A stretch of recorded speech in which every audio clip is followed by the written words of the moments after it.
show. And this is another subject I never feel right leaving the room that we're talking about.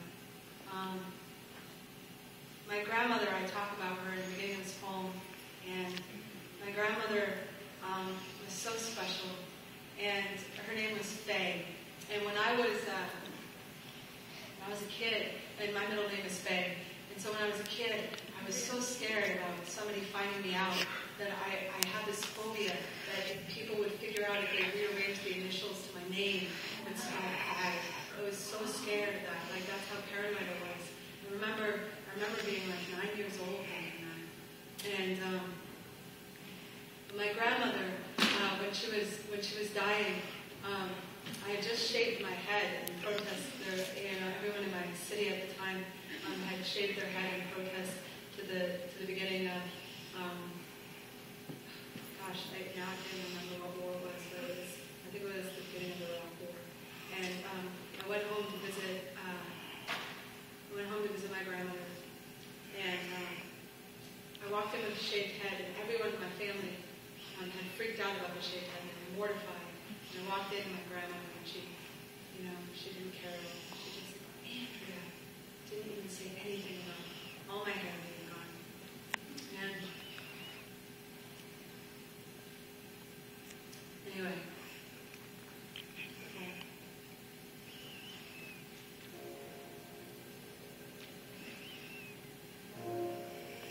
When the flowers were stolen from my uncle's grave, my grandmother drove to our house and collapsed at our door, strangled as an empty Christmas stocking, wailing for her piece of coal. I had never seen a person so finished with God. Her face was a massacre of grief. Her cries, like shoveled granite, chewed her shrilling throat. All that they left was the flag. She kept screaming.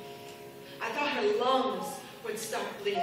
It sprayed my chest clean, hollowed me for weeks. Our house was the echo of a mother clawing floorboards for her dead son, a down forest in her nail beds. At night, I obsess on how long flowers might survive in the hands of thieves. Spent a month in our basement, scouring for answers in the photographs of my father in Vietnam. He was thin as a blade, his eyes unfiltered as the cancer they were given for free anyone could see. But the freckles and the shame, that war was no place for a soldier.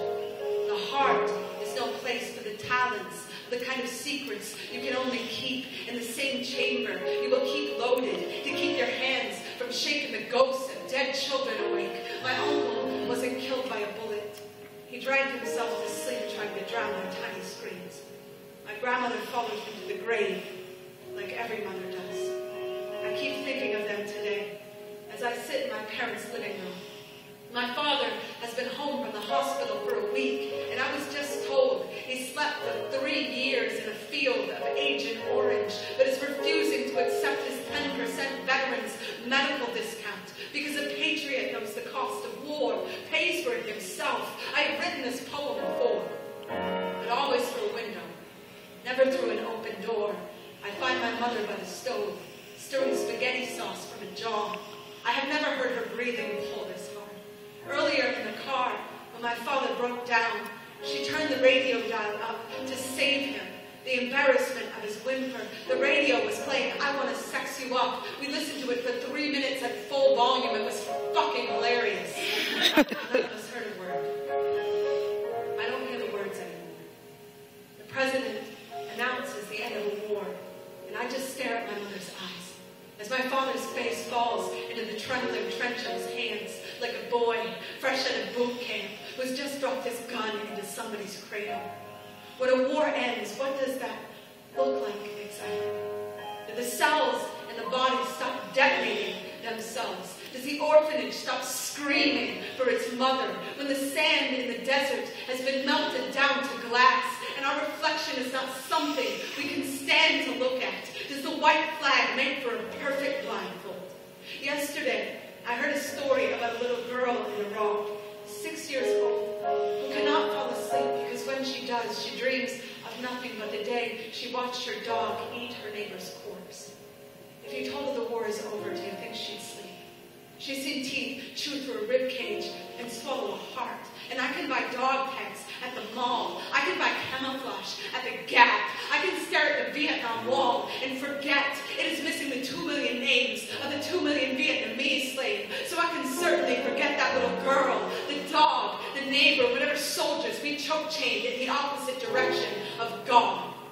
At 4 a.m., I find my father in the living room, television blinking.